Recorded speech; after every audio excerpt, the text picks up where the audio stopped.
Okay, I'm blessed and I'm very thankful to be here. I'm grateful uh, and I have gratitude to the Most High for allowing me to uh, be able to present this right now.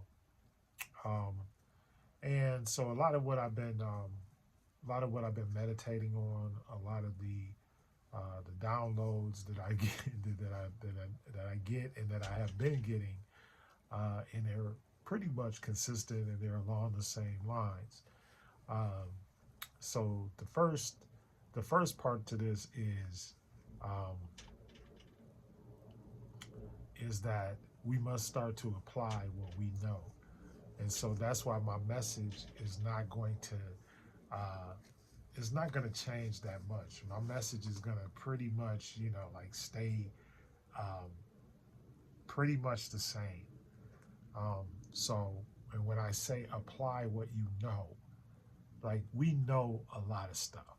There's a lot of information out there floating around, whether it's good, bad, or indifferent. But you have to realize, like a lot of these things, a lot of this information, a lot of this knowledge is a starting point to put you on a path.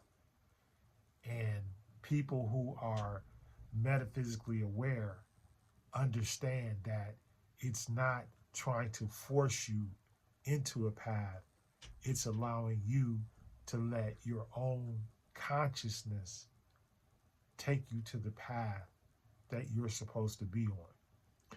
The worst thing that happens in the world and in the church is that people compare themselves to each other. People always, where should I be at this time, at this place, or whatever, because so and so and so and so was doing this at 8 years old, or so and so and so and so is only, or uh, I should have graduated high school, did 4 years of college, and then I get to where I'm going. But that might not be the path that the Elohim has for you. It may not. So if it's not the path for you, then it's not the path for you.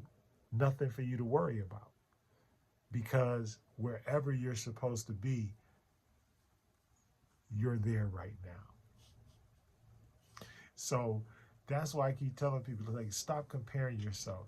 Stop putting yourself on a clock. That's the other thing. Time creates pressure. It creates constraint. The time that you put on yourself should be time that you put on yourself, not time that has been put on you by outside pressure.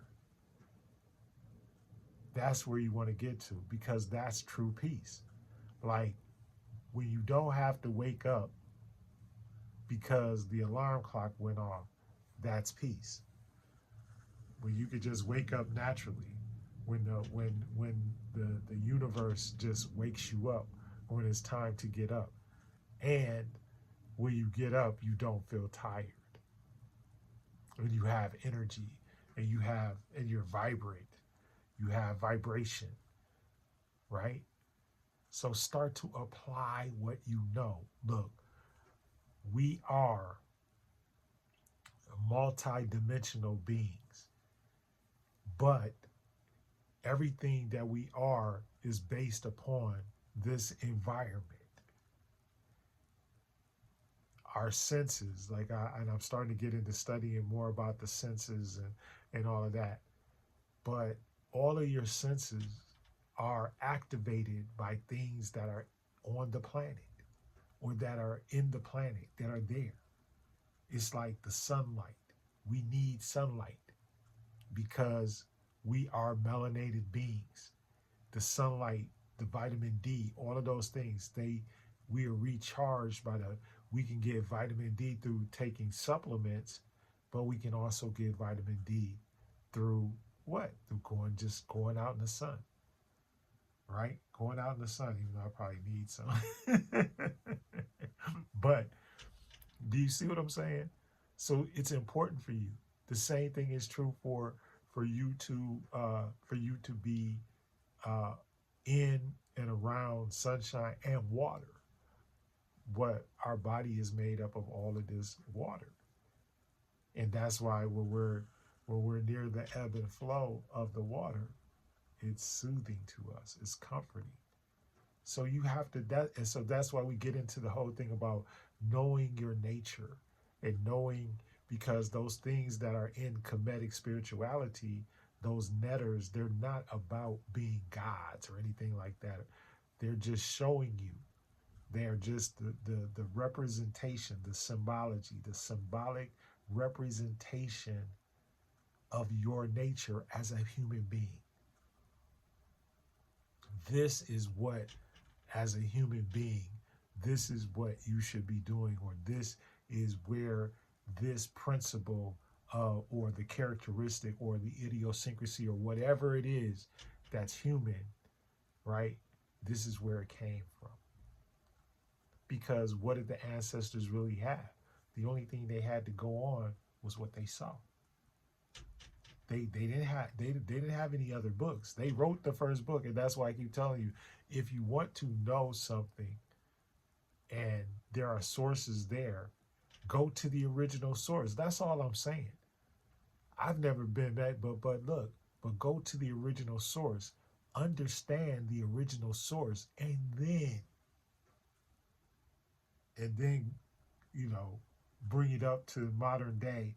And that's what I try to do when I teach, because all of this stuff is it's not hocus pocus. It's not. It's not hocus pocus. Most of it, and most of the ancient religions, the ancient text, everything, and everything, even after Caucasians entered the picture and everything was about a couple of things, and most of it was about in the pre-Caucasian times. Most of it was about procreation and food, being able to eat. Period. There was no whole bunch, all of this stuff that, and if you look, even if you look at the artifacts, and staying, and then after, and then beyond that, after that, what? Staying well, keeping your body well, keeping your physical body well, and all of that. That's what most of this stuff is about. It's not about no demons and all of that stuff. Like, and they try to make you think most of it was about healing, like that, like the alchemy and things like that. They're designed to be things that transform you and heal you. And everything, all of the disciplines, all the metaphysical disciplines are designed to give you comfort and healing and peace. They're not designed to make you dis-ease, to make you not at ease. That's why it's called dis-ease. And there's a lot of stuff out there, but when you live in a system that's not designed to make you at ease, they don't want you to be. They don't want you to be at ease. They don't want that. They want you to be constantly, in motion. And then that's another thing. So we have to apply the things that we know. The other thing is that's why we teach and preach meditation all the time. Being able to teach and preach meditation all the time, that's why we teach that. Because it enables you, if you teach your children how to meditate, it teaches them how to be quiet and how to be introspective in a world that's like so helter-skelter, whatever, that's like a 70s term, but in a world that's designed just to be haywire, nuts, crazy, bananas, whatever the vernacular is now, that's what they want. They don't want you to be at peace. So that's why you have to reel it back in. And then finally, I just want to talk about Kwanzaa because we're in the season right now, and a lot of people don't like Dr. Karenga. I get it. Okay. I don't know if he did within the climate of knowing that he is a Black civil rights activist and has always advocated for Black people and and Pan-Africanism and all of that kind of stuff. So I don't know about the things that they're accused him of or anything like that. I know he was convicted, but then I look at myself and I've been convicted of crimes that I did not commit, that I was set up. And I know a lot of other black men and black women, you know, that the same thing has happened to them. In fact, we got the president doing it to Letitia James right now and trying to get Fonnie Willis, you know, on trumped up charges. So just because somebody has a conviction or whatever, I don't know anything. But look, let me explain something to you. The reason why I bring that up is not to discredit him or anything like that, but to understand that he is a broken clock. We all are broken clocks, every single one of us. None of us is perfect, but let me explain something to you. The Nguza Saba, the seven, those principles of Kwanzaa, those principles would help to fix a lot of the problems that are out here, especially in the black race. No matter where you come from, where you come from in the diaspora. And those are the principles and the things that other races of people have used consistently for centuries. And that we've been derailed and thrown off track. But we need to get back. So like today is Ujamaa, which is cooperative economics. We need to figure out how to come up with cooperative economics. The only thing we do is all we do is consume. We're just consumers. And that's the only thing they value us as. And even in that, we're not cooperative with the way we consume. We don't discriminate as far as who's treating us right, who's doing the right things for us, who cares about us, who loves us, who really appreciates, your dollars and all that. They don't care. But you keep on giving them your dollars. And my biggest one is Fox. Fox News, Fox Entertainment, NFL on Fox, all that stuff. It's all racist. They hate you. They don't like you. I mean, come on. And it's about money. They only like people that have money, and that's it. If you don't have any money, if you're broke, and they don't care what color you are. It ain't about race. It's about whether you got money, right? That's the first thing. And they'll deal with you no matter what color you are or what race. But as soon as you leave the room, they're going to talk about you.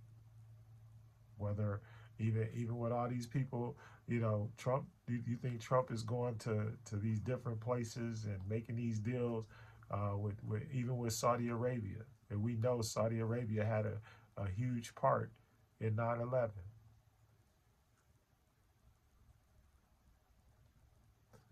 But they got money. And the same thing is true for all these celebrities. Stop worshiping these celebrities, because the same thing is true. That's why Nicki Minaj, Snoop Dogg, Snoop Dogg was just at Trump's inauguration, one of those parties or whatever for Trump DJing. Rick Ross, let's not forget, Rick Ross, he took the money. And I think his new single, I think, is "We Came for the Money." So hey, so think about it. You're feeding your own demise. You're funding your own demise. You are following people. So if you keep on but in Nicki's defense, in Nicki Minaj's defense, I get it, because she's trying to save her brother and her husband and herself, because she's not a citizen. So she's trying to make sure she can stay. I get it. She might be doing it the wrong way, but hey, because you got, and now they got a petition like trying to throw her out. They literally have a petition trying to throw her out, trying to get her deported. So we'll see if her coonery pays off or not. She's on the clock. She gets a pardon or a green card. Anyway, I love you all. I love y'all. And be good to yourself. Joy, peace, love, those things. Encourage those things, not hate. Encourage love, encourage peace, encourage diversity. And stop messing with people.